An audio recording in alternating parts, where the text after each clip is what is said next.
যাকাত আল্লাহ রাব্বুল আলামিন কর্তৃক দেওয়া মুসলমানদের জন্য পাঁচটি মৌলিক ভিত্তির অন্যতম, যার অবস্থান এই পাঁচটির মধ্যে তৃতীয়। আমরা কুরআনুল কারীমের আয়াত এবং হাদিসে কারিমা গবেষণা করলে, একটু খেয়াল করলে, পড়াশোনা করলে বুঝব, যেখানেই আল্লাহ রাব্বুল আলামিন নামাজের কথা বলেছেন, সাথে সাথেই আল্লাহ তাআলা যাকাতের কথা বলেছেন। মাঝে কিন্তু হজের কথা বলা হয় নাই, রোজার কথা বলা হয় নাই। যেখানেই নামাজের কথা বলা হয়েছে সেখানেই যাকাতের কথা বলা হয়েছে। আল্লাহ রাব্বুল আলামিন কুরআনুল কারীমে সূরা বাকারার 43 নম্বর আয়াতে প্রথম দিকে যখন উল্লেখ করলেন তখন বললেন, ওয়া আকিমুস সালাতা ওয়া আতুজ যাকাত, তোমরা নামাজ কায়েম করো, যাকাত আদায় করো। ওয়ারকাউ মা'আর রাকিন, রুকুকারীদের সাথে রুকু করো। এটার অর্থ জামাতের সাথে নামাজ আদায় করো। তো যেখানেই নামাজের কথা আল্লাহ পাক বলছেন সেখানেই আল্লাহ যাকাতের কথা বলছেন। আমরা যদি এই দলিলগুলি ধারাবাহিকভাবে এই কথাটার উপর কথা বলি তাহলে কিন্তু 2-3 ঘন্টা দরকার। যে নামাজের পরেই যে যাকাত, এর দলিলগুলি যদি আমরা কোরআন শরীফ থেকে এবং হাদিস শরীফ থেকে উল্লেখ করি তাহলে 2-3 ঘন্টা শুধু এই একটা শব্দ নিয়ে যাবে। তো আমরা যেহেতু যাকাতের একটা ক্লিয়ার কনসেপ্টের শিরোনাম আপনাকে দিতে চাচ্ছি, সেহেতু আমরা অনেক কিছুকে স্কিপ করে যেতে হচ্ছে। কেন? কারণ আমরা যখন যাকাত নিয়ে পড়াশোনা করেছি তখন কয়েক মাস ধরে শুধু শিক্ষকদের কাছে আমরা কয়েক মাস যাকাত নিয়ে পড়াশোনা করেছি। তো 1-2 বছর না, কয়েকটা ক্লাস ওয়ার্ডই আমাদেরকে যাকাত পড়ানো হয়েছে। তো আমরা সব কথা যদি আপনাকে বলতে যাই, সারা বছর শুধু যাকাত নিয়ে কথা বলতে হবে। এই যে 20-25 মিনিট কথা বলি, তাহলে আমাদেরকে একটা শিরোনাম আকারে এমন কিছু বলতে হবে যাতে যাকাত সম্পর্কে যতটুকু না জানলেই নয়, এটা আপনার জানা হয়ে যায়। যতটুকু জানা ফরজ আপনার প্রতি। আর যারা আলেম তারা এর ডিটেল জানবেন, তারা এর ব্যাখ্যা জানবেন। যাকাতের অঙ্ক করতে হবে তাদেরকে। যারা মুফতি, যারা আলেম, তাদেরকে জানতে হবে যাকাতের অঙ্ক কিভাবে করা হয়। আফসোসের বিষয়, আমরা মুসলিম দেশ, আমরা সুদের অঙ্ক জানি, যাকাতের অঙ্ক জানি না। কয় টাকা ঋণ দিলে কয় টাকা সুদ আসবে, মুনাফা আসবে, 1000-এ কয় টাকা সুদ দিতে হয়, 100-এ কয় টাকা সুদ দিতে হয়, এই অঙ্ক মুসলমান জানে, কিন্তু যাকাতের অঙ্ক জানে না। আমার সোনা আছে এত ভরি, রূপা আছে এত ভরি, ব্যবসায়িক মাল আছে এত ভরি, আমার বাড়িতে আসবাবপত্র আছে এতগুলি, আমার ঋণ আছে এতগুলা, এই সবগুলিকে প্লাস মাইনাস করে কত টাকা যাকাত আসবে এই অঙ্কটা আমাদের অনেকেই জানা নাই। তো যাক, এটা যারা আলেম মুফতি তাদের কাছে আপনারা জেনে নেবেন। তো আমরা বলছিলাম যাকাত হচ্ছে ইসলামের মৌলিক 5টি স্তম্ভের মধ্যে তৃতীয়, যেটাকে অস্বীকার করলে মানুষ কুফরি করে ফেলবে, ধর্মত্যাগী হয়ে যাবে। রাসূল করিম সাল্লাল্লাহু আলাইহি ওয়াসাল্লামের ইন্তেকাল শরীফের পরে, ওফাত শরীফের পরে, যখন খলিফাতুল মুসলিমিন সিদ্দিক আকবর হযরতে আবু বকর সিদ্দিক রাদিয়াল্লাহু তাআলা আনহু খেলাফতের মসনদে বসলেন, তখন কিছু মানুষ যাকাত দিতে অস্বীকার করলো। তখন হযরতে আবু বকর সিদ্দিক রাদিয়াল্লাহু তাআলা তাদের বিরুদ্ধে যুদ্ধ ঘোষণা করলেন।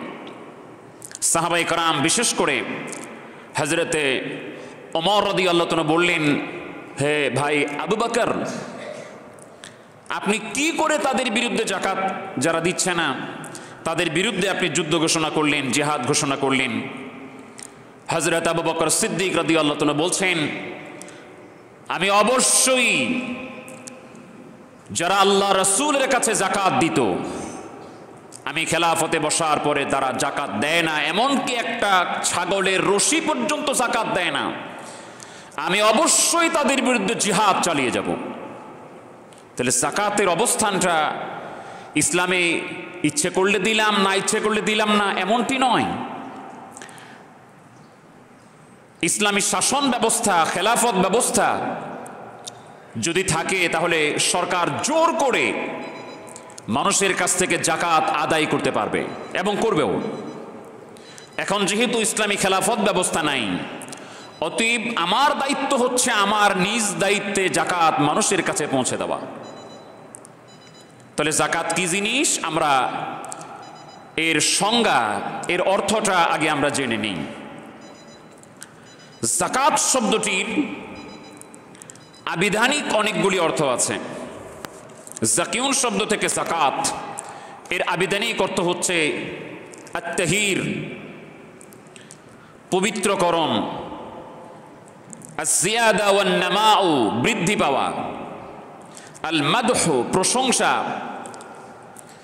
আস-সালাহু, পরিশুদ্ধতা, আস-সানাউল জামিল, উত্তমভাবে গুণকীর্তন করা, আল বারাকা, প্রাচুর্যতা।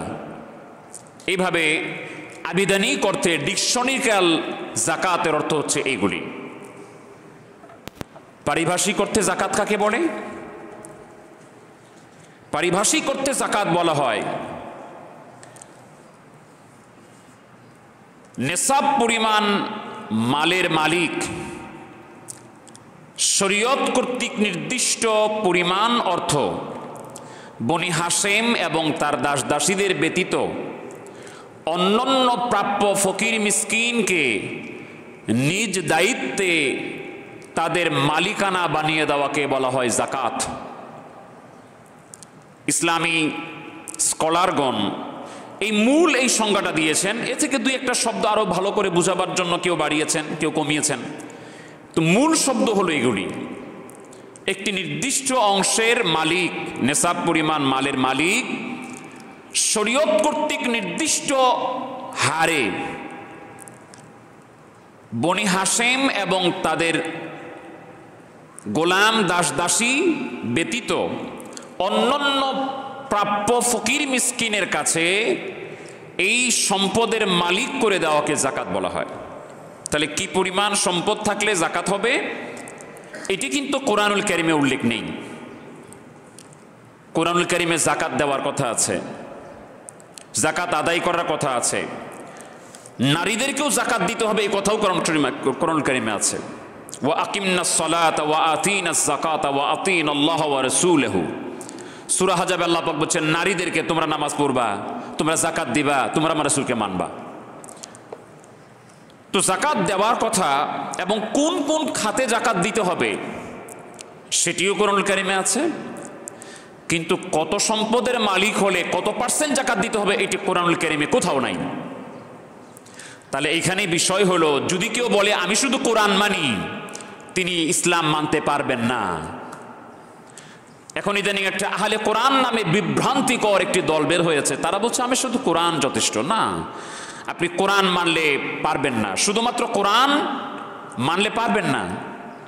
এই জন্য সব সমস্যার সমাধান দিতে পারে আল কোরআন, এটা পরিপূর্ণ স্লোগান নয়। সব সমস্যার সমাধান দিতে পারে কোরআন ও সুন্নাহর বিধান, এটা হলো পরিপূর্ণ স্লোগান। শুধুমাত্র কোরআনকে আলাদা করে সুন্নাহকে বাদ দেওয়ার কোনো সুযোগ নেই। তাহলে আপনি এখানেই থেকে যাবেন। এবার আমি হাদিসের মধ্যে আসতে হবে, তাহলে আমি কি পরিমাণ সম্পদের মালিক হলে কত পার্সেন্ট জাকাত দেব, এটা আমার রাসূল বলেছেন।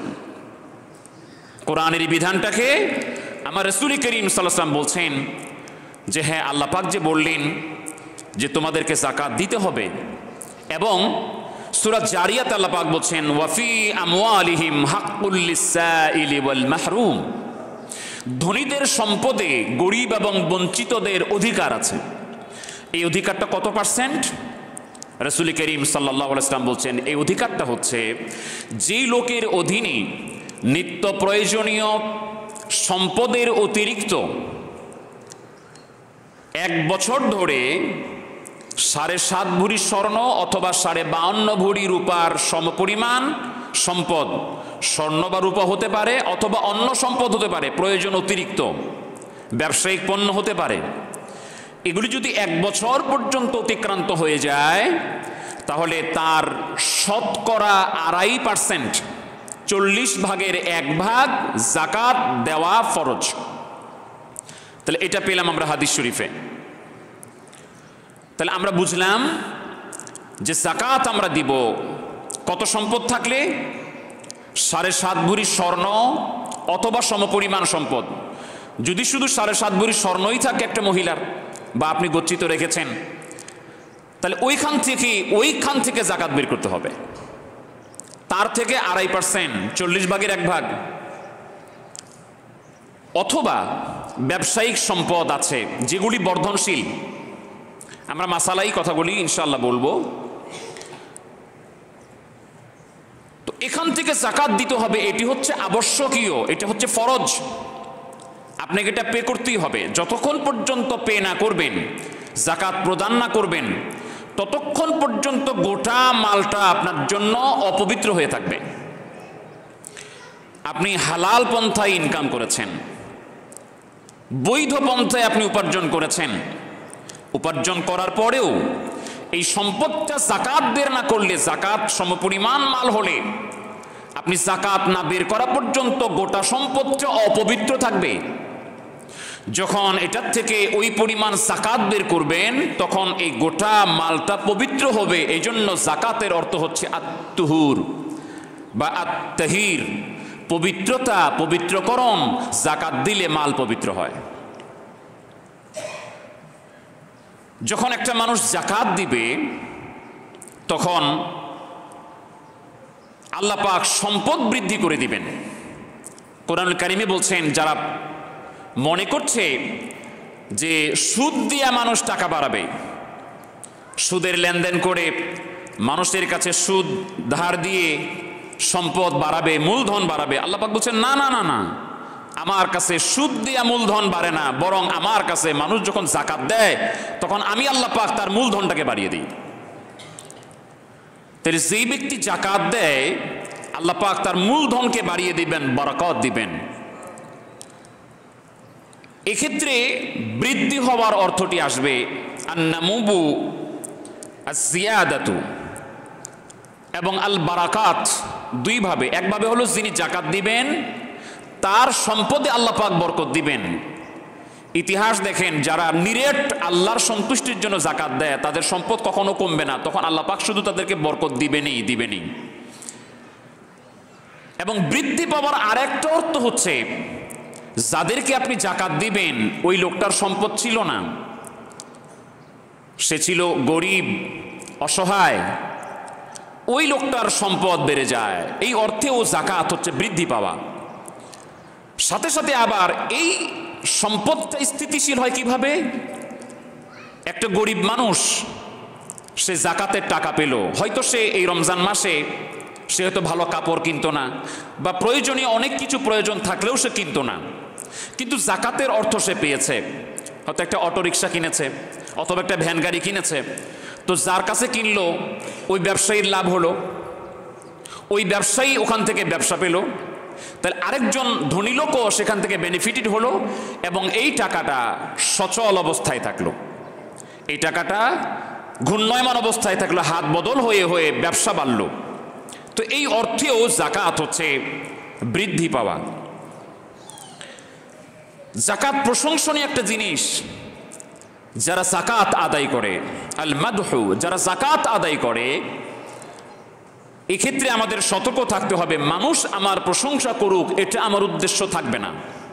যেমন আমি যাকাত হিসাবে 1000 শাড়ি লুঙ্গি কিনলাম, আমি ঘোষণা দিয়ে দিলাম আমার বাড়িতে যাকাত দেওয়া হবে, এক একটা শাড়ির দাম 300 টাকা, 400 টাকা। আপনি লাইন করে দাঁড়ায় দিলেন, মানুষ জানলো যে উনি যাকাত দিচ্ছেন।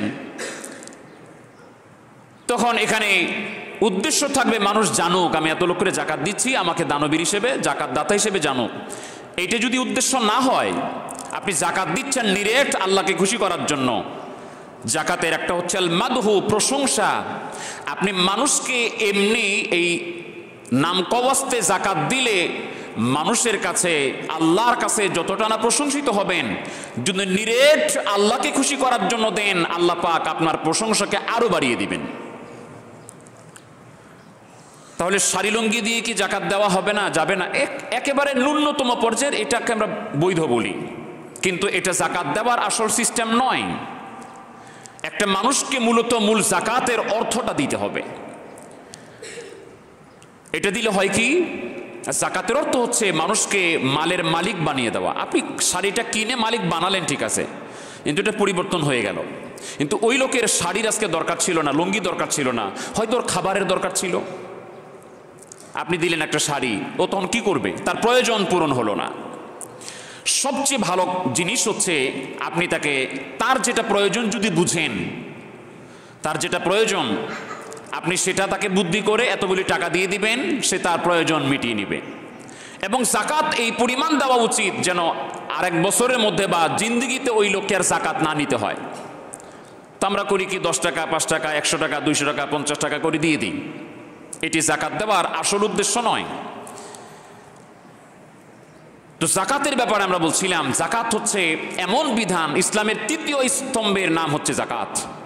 ঈমান, এরপরে নামাজ, এরপরে জাকাত। প্রত্যেকটা হাদিসে, যেমন হাদিসে জিব্রাইলে রাসূল করিম সাল্লাল্লাহু আলাইহি ওয়াসাল্লামকে প্রশ্ন করা হলো মান আল ইসলাম, তিনি বললেন আল ইসলামু আন তুমিনা বিল্লাহ আই আন তাশহাদা আল্লা ইলাহা ইল্লাল্লাহ ওয়া আন্না মুহাম্মাদার রাসূলুল্লাহ ওয়া তুকিমাস সালাত ওয়া তুতাস যাকাত। ইসলাম হচ্ছে তুমি আল্লাহর উপর ঈমান আনবা, রাসূলের উপর ঈমান আনবা, নামাজ কায়েম করবা, এরপরে যাকাত দিবা।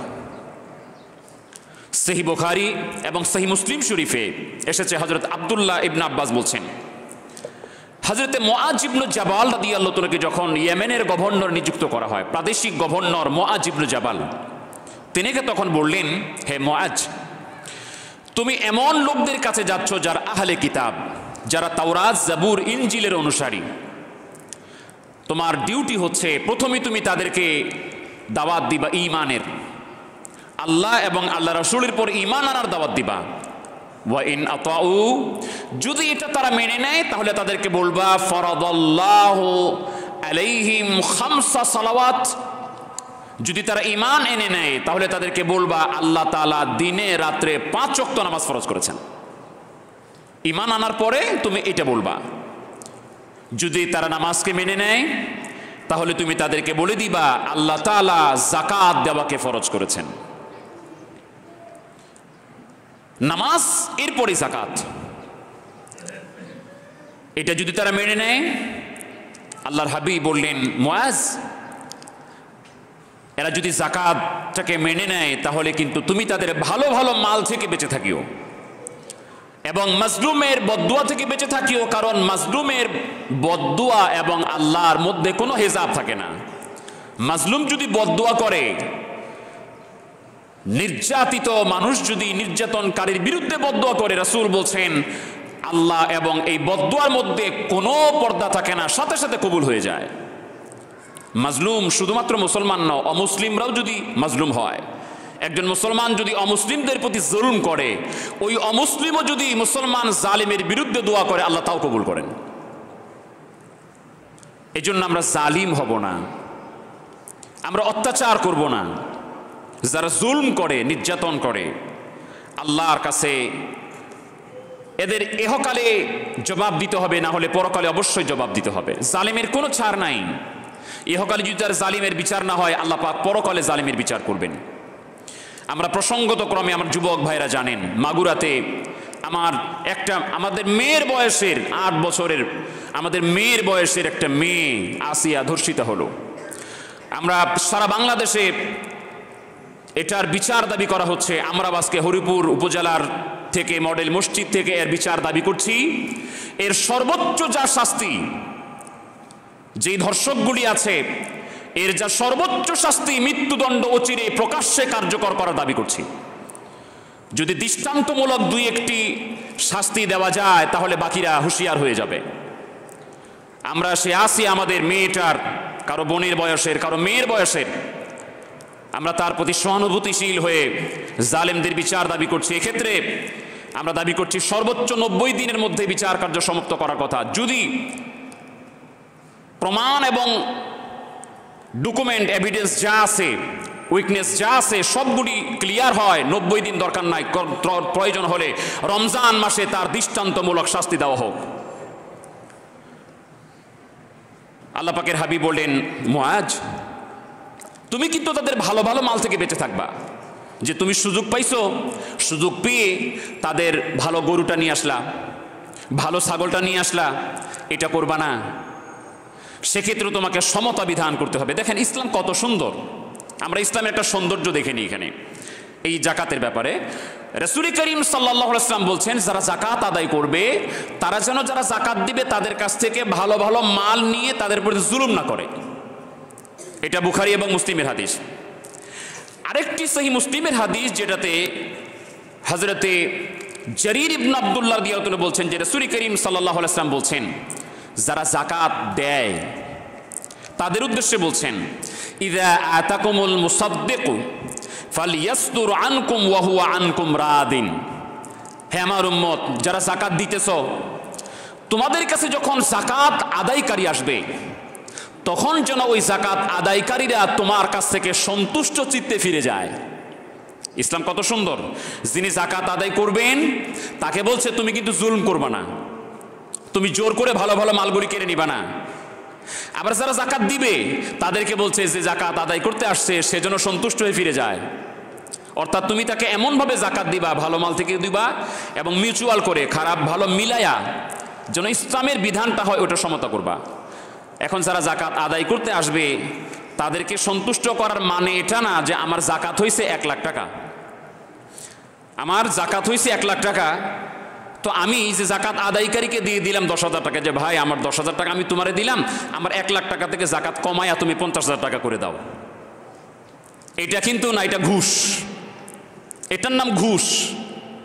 এটা না, জাকাত আদায় করতে গিয়ে জাকাতের মালগুলি ওইগুলি যেন সমতা বিধান থাকে। এটা এক্ষেত্রে আরেকটি বিষয় আমরা ক্লিয়ার করছি, যারা যে বিষয়ে দায়িত্বশীল তারা ওই বিষয়ে অধীনস্থ ব্যক্তিদের কাছ থেকে কোনো প্রকার হাদিয়া নিতে পারবে না। আমরা হাদিয়ার নামে অনেক সময় ঘুষ নেই না, অনেকে হাদিয়ার নামে ঘুষ নেয়, যে আমি কাজটা করে দিলাম আমি তো কিছু পাই না, এটা নিতে পারবে না। আপনাকে পারিশ্রমিক অন্য জায়গা থেকে আপনার কাজের বিনিময়ে দেওয়া হচ্ছে। ইনকাম ট্যাক্সে যারা চাকরি করে তারা কোনো ব্যবসায়ীর কাছ থেকে, যারা ইনকাম ট্যাক্স দেয় তাদের কাছ থেকে কোনো প্রকার উপঢৌকন নিতে পারবে না। যেমন হাদিস শরীফে আসছে, রাসূল করিম সাল্লাল্লাহু আলাইহি ওয়াসাল্লাম এক লোককে পাঠাইছে জাকাত আদায় করবার জন্য। তো সেই লোক এসে বলছে, হুজুর এইগুলি হলো জাকাতের মাল, এগুলি মানুষ জাকাত দিছে, এগুলি জাকাতের মাল, আর এইগুলি হলো আমাকে দিছে।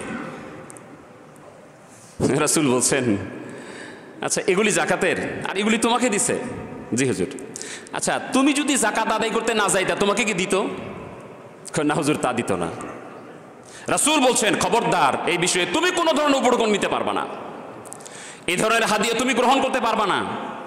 যেহেতু তুমি দায়িত্বশীল, এই মানুষগুলি তোমাকে এই মুহূর্তে হাদিয়া দিয়েছে কেন? যেন তুমি তাদের সম্পদগুলি থেকে নিঃশ্বা টিঃশ্বা নিয়ে তাদের প্রতি সিম্পেথি দেখায়া পর্যাপ্ত জাকাত আদায় না করো, এখানে ঘুষ ঢুকে যাচ্ছে। রাসূল তখন ওই হাদিয়াটাকে নিষেধ করে দিলেন। ইসলাম অনেক সুন্দর জিনিস। ইসলামের আরেকটা সৌন্দর্যের কথা আমরা বলে শেষের দিকে চলে যাচ্ছি। এক লোক, আমরা গত জুমায় যে আলোচনাটা করছিলাম যে যে কাজ আল্লাহ পাক রাত্রে স্বামী স্ত্রী হালাল করেছেন, এক সাহাবী এটা দিনের বেলা করে ফেলেছেন, তো রোজা নষ্ট হয়ে গেছে। তো স্বেচ্ছায় নবীজির কাছে বলছে, হুজুর আমি তো এই কারণে কাদা আমি ইত্যাদি ইত্যাদি করে ফেলেছি, আমার রোজা নষ্ট হয়ে গেছে, আমি এখন কি করব? নিজে বলছেন নবীজির কাছে, বলছেন তোমাকে তো একটা গোলাম আজাদ করতে হবে। নবীজি বলছে, হুজুর আমি গরিব মানুষ, গোলাম পাবো কই, আজাদ করবো কেমনে, আমার সম্পদ নাই। নবীজি বললেন, তাহলে এক কাজ করো, তুমি 60 দিন একাধারে রোজা রাখো। হুজুর বলছে, হুজুর আমার 60 দিন রোজা রাখা, আমি এই কয়দিনই এই অবস্থা, আমি 60 দিন রোজা রাখতে পারবো না, সে সামর্থ্য আমার নাই। নবীজি চুপ। বলছে, আচ্ছা ঠিক আছে, তাহলে তুমি 60 জন মিসকিনকে খাবার খাওয়াও। বলছে, হুজুর আমি গরিব মানুষ, এত টাকা পাবো কই, 60 জন মিসকিনকে খাওয়াবো কেমনে? ইসলাম কারো উপর সাধ্যের অতিরিক্ত বোঝা চাপায় দেন না। তো নবীজিও বসে আছেন, এক লোক আসছে, এক ঝাঁকা খেজুর নিয়ে, সাদাকার এক টুকরি খেজুর নিয়ে আসছে। রাসূল করিম সাল্লাল্লাহু আলাইহি ওয়াসাল্লাম তখন বললেন, এই যে আমাকে রোজার মাসালা জিজ্ঞেস করেছিল লোকটা কয়? হুজুর এই যে আমি। তুমি এই এক টুকরি খেজুর গরিবদের মাঝে বন্টন করে দাও। এই লোক বলছে, হুজুর মদিনায় আমার চাইতে গরিব আর কেউ নাই। রাসূল বলছে, যাও তুমি তোমার পরিবার নিয়ে খেজুর খায় নাও। কাফারা হয়ে গেল। আল্লাহ পাক এত সুন্দর ইসলামী বিধান দিয়ে দিয়েছেন। সাধ্যের যেটা বাইরে এরকম কোনো বিধান আল্লাহ পাক দেননি, তবে যার যে সাধ্য আছে এটাকে আপনাকে করতে হবে। এই সুযোগ আবার সবাই নিতে পারবেন না যে আমি এরকম করে দিব, না না না না, এটা পর্যায়ক্রমিকভাবে আছে। তোমরা জাকাতের কিছু মাসালা এখন বলবো ইনশাআল্লাহ তাআলা 2-3 মিনিটের মধ্যে। জাকাত আমরা যাদেরকে দিব, জাকাত দেওয়াটা আমরা আবার বলছি জাকাত দেওয়াটা আবশ্যক, জাকাত না দিলে এর প্রচুর শাস্তির কথা আল্লাহ পাক কোরআনুল কারীমে বলছেন যে জাকাতের এই মালগুলিকে আল্লাহ পাক কিয়ামতের দিন গরম করায়া কপালে লাগাবে, গালে লাগাবে, পিঠে লাগাবে, বুকে লাগায় শেক দিবে আর বলবে এই জাকাতের যেটা তুমি আদায় করো না এর স্বাদ আজকে গ্রহণ করো। এবং হাদিস শরীফে আসছে জাকাতের মালগুলি সাফ হয়ে কবরে এবং জাহান্নামে দংশন করে বলবে আমি তোমার সেই জাকাতের গচ্ছিত সম্পদ যা তুমি মানুষকে দাও নাই গচ্ছিত রাখছিলা, আজকে এর স্বাদ তুমি গ্রহণ করো। অতএব জাকাতটা আপনাকে অবশ্যই আদায় করিতে হবে। যেমন নামাজ ফরজ, মালদারদের জন্য জাকাত ঠিক তেমনি ফরজ, এটাকে বাদ দেওয়ার কোনো সুযোগ নেই। পরিমাণটা কি 7.5 ভরি স্বর্ণ অথবা 52.5 ভরি রূপার সমপরিমাণ সম্পদ যদি অতিরিক্ত হিসেবে 1 বছর কাছে থাকে তাহলে ওর থেকে গোটা সম্পদটার 2.5%, 40 টাকার 1 টাকা, 100 টাকার 2.5 টাকা হারে জাকাত বের করে যথাযোগ্য জায়গায় দিয়ে দেওয়াটা ফরজ। এটা পাবে 8টা খাত আছে সূরা তাওবার মধ্যে, 8টা খাত আছে। ইন্নামাস সাদাকাতু লিল ফুকারাই ওয়াল মাসাকিন, প্রথম খাত হচ্ছে ফকির এবং মিসকিন। এরপরে জাকাত সরকারি জাকাত আদায়কারীর যারা আছে তারা খেতে পারবে, যারা ঋণগ্রস্ত হয়ে গেছে তারা খেতে পারবে, যারা বন্দী আছে কৃতদাস তারা দাস মুক্তির জন্য খেতে পারবে, নিতে পারবে, যারা ফি সাবিলিল্লাহ আল্লাহর পথে জিহাদরত অবস্থায় তাদের সম্পদ দরকার তারা নিতে পারবে, এবং এলাকায় ধনী মানুষ কিন্তু এমন জায়গায় গেছে যে সেখানে তার মাল সম্পদ হারিয়ে গেছে, সেখান থেকে বাড়ি আসা পরিমাণ সম্পদ সে খরচ করে জাকাতের থেকে নিয়েও বাড়িতে ফিরে আসতে পারবে। তো মৌলিক খাত হচ্ছে অভাবগ্রস্ত মানুষ। এই সবগুলিকে একত্রিত করলে মৌলিক খাত হচ্ছে অভাবগ্রস্ত মানুষ, ফকির মিসকিন। আপনি চলে গেছেন ওখানে আপনি মিসকিন হয়ে গেছেন, সফর অবস্থায় মিসকিন হয়ে গেছে, মূল হলো মিসকিন অভাবগ্রস্ত। তো অভাবগ্রস্ত মানুষের কাছে এটা পৌঁছে দেওয়ার জন্য আল্লাহ পাক বলছেন ওয়াফি আমওয়ালিহিম হাক্কুল লিসাইলি ওয়াল মাহরুম, ধনীদের সম্পদে গরিবদের অধিকার আছে। এই অধিকারটাও এই শতকরা 2.5%-এর মালিক আর ধনী থাকে না, এর মালিকানা আল্লাহ পাক ওই গরিবকে দিয়ে দিয়েছেন। এটা নিজ ইচ্ছায় মানুষকে পৌঁছে দিতে হবে। সেক্ষেত্রে ব্যবসায়িক মালের যে সম্পদের জাকাত, এটি হচ্ছে ব্যবসার সম্পদ। যারা ব্যবসা করেন একটু গভীরভাবে খেয়াল করেন, এবং যাদের ফ্যাক্টরি আছে, মিল আছে, কারখানা আছে, তাদের বিধান হচ্ছে যে আপনি দোকানের মধ্যে যে মালগুলি সাজানোর জন্য র্যাক বানিয়েছেন, ক্যাশ বাক্স বানিয়েছেন, শাটার লাগিয়েছেন, তারপরে মাল বিক্রি করার জন্য যে আসবাবপত্রগুলি আছে এগুলির জাকাত আসবে না। আপনি যেই মালগুলি দিয়ে কিনা বেচা করছেন ওই মালের উপর জাকাত আসবে। ফ্যাক্টরি, আপনি ফ্যাক্টরি চালান, ফ্যাক্টরিতে আপনার মেশিন আছে, ওই মেশিনের উপর জাকাত আসবে না, উৎপাদিত পণ্যের উপর জাকাত আসবে।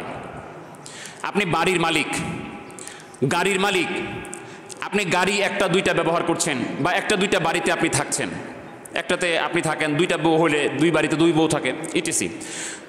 থাকার জন্য আসবাবের জন্য যে বাড়িগুলি এগুলির উপর জাকাত আসবে না, ব্যবহৃত গাড়ির উপর জাকাত আসবে না।